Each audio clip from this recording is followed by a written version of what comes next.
Seja bem-vindo ao canal Orações Poderosas. Acompanhe-nos hoje nessa poderosa história bíblica que pode nos libertar de todo o mal. Se você gosta do nosso conteúdo, se inscreva no nosso canal, deixe seu comentário e compartilhe com família e amigos, para que Deus se faça presente em suas vidas. A queda de Jerusalém. Em nome do Pai, do Filho e do Espírito Santo. Amém.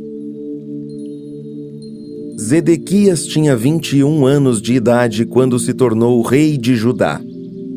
Ele governou 11 anos em Jerusalém. A mãe dele se chamava Hamutal e era filha de Jeremias, da cidade de Líbna. O rei Zedequias fez coisas erradas que não agradam a Deus, o Senhor, como o rei Joaquim havia feito. O Senhor ficou tão irado contra o povo de Jerusalém e de Judá que os afastou da sua presença. Zedequias se revoltou contra o rei Nabucodonosor da Babilônia. Então, Nabucodonosor veio com todo o seu exército e atacou a cidade de Jerusalém no dia 10 do 10º mês do ano 9 do reinado de Zedequias. Eles acamparam fora da cidade e construíram rampas de ataque ao redor dela. Ficaram cercando a cidade até o ano 11 do reinado de Zedequias. No dia 9 do 4º mês do mesmo ano, quando a cidade estava apertada pela fome e não havia comida para o povo, os babilônios conseguiram abrir uma brecha na muralha da cidade. Embora eles estivessem em volta da cidade, todos os soldados israelitas fugiram durante a noite. Eles saíram pelo caminho do Jardim do Rei, foram pelo portão que ligava as duas muralhas e fugiram na direção do Vale do Jordão. Mas o exército dos babilônios perseguiu o rei Zedequias, alcançou-o na planície de Jericó, e todos os seus soldados o abandonaram. Zedequias foi preso e levado para o rei da Babilônia, que estava na cidade de Ribla. Ali, Nabucodonosor pronunciou a sua sentença contra Zedequias. Mataram seus filhos na frente dele. Então, Nabucodonosor mandou furar os olhos de Zedequias e prendê-lo com correntes de bronze. Depois, o levaram para a Babilônia.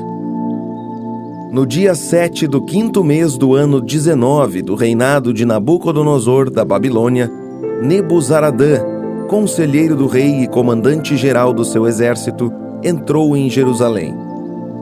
Ele incendiou o templo, o palácio do rei e as casas de todas as pessoas importantes de Jerusalém, e os seus soldados derrubaram as muralhas da cidade.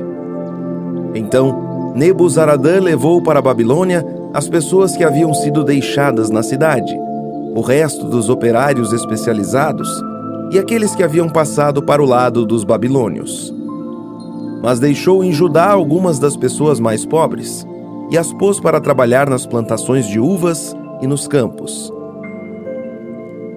Os babilônios quebraram as colunas de bronze e as carretas que estavam no templo, e também o grande tanque de bronze. Então, levaram todo o bronze para a Babilônia. Também levaram embora as pás e as vasilhas, usadas para carregar as cinzas do altar. Levaram ainda as tesouras de cortar pavios de lamparinas, as vasilhas de queimar incenso e todos os outros objetos de bronze usados no serviço do templo. Nebuzaradã levou embora tudo que era feito de ouro ou de prata, incluindo as vasilhas pequenas e os pratos de carregar brasas. Não foi possível calcular o peso dos objetos de bronze que o rei Salomão havia feito para o templo, isto é, as duas colunas, as carretas e o grande tanque, pois eram pesados demais. As duas colunas eram iguais e cada uma tinha 8 metros de altura, com um remate de bronze no alto, que media 1,30 m de altura. Em toda a volta do remate havia um enfeite rendilhado e com romãs de bronze. Nebuzaradã, comandante-geral do exército babilônio, também levou como prisioneiros Seraías, o grande sacerdote, e Sofonias, o segundo sacerdote, e os 3 outros oficiais de importância do templo. Da cidade, ele levou o oficial que tinha sido comandante das tropas, 5 conselheiros do rei que ainda estavam lá, o oficial encarregado de alistar homens para o exército e mais 60 homens importantes. Nebuzaradã os levou ao rei da Babilônia, que estava na cidade de Ribla, na terra de Amate. Ali, o rei mandou surrá-los e depois matá-los. Assim, o povo de Judá foi levado como prisioneiro para fora da sua terra. O rei Nabucodonosor da Babilônia colocou Gedalias, filho de Aicã e neto de Safã, como governador de Judá, e o encarregou de todos aqueles que não haviam sido levados para a Babilônia. Os oficiais e os soldados israelitas que não se haviam entregado souberam disso e foram se encontrar com Gedalias em Mispa. Esses oficiais eram Ismael, filho de Netanias, Joanã, filho de Cariá, Seraías, filho de Tanumete, da cidade de Netofa, e Jazanias, de Maacá. Gedalias disse a eles: Eu dou a minha palavra que vocês não precisam ter medo dos oficiais babilônios. Fiquem morando nesta terra, trabalhem para o rei da Babilônia e tudo correrá bem para vocês. Porém, no 7º mês daquele ano, Ismael, filho de Netanias e neto de Elisama, que era da família do rei, foi até Mispa com 10 homens, atacou Gedalias e o matou. Também matou os israelitas e babilônios que estavam ali com ele.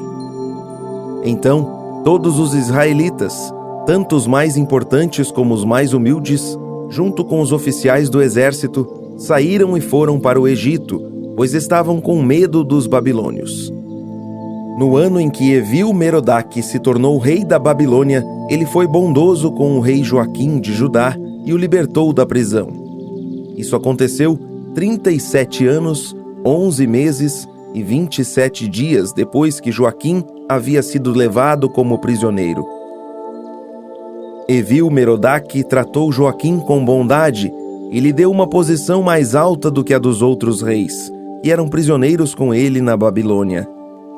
E assim, deixaram que Joaquim tirasse as suas roupas de prisioneiro e vestisse as suas próprias roupas, e comesse junto com o rei pelo resto de sua vida. E todos os dias, enquanto viveu, recebeu do rei uma pensão para seu sustento.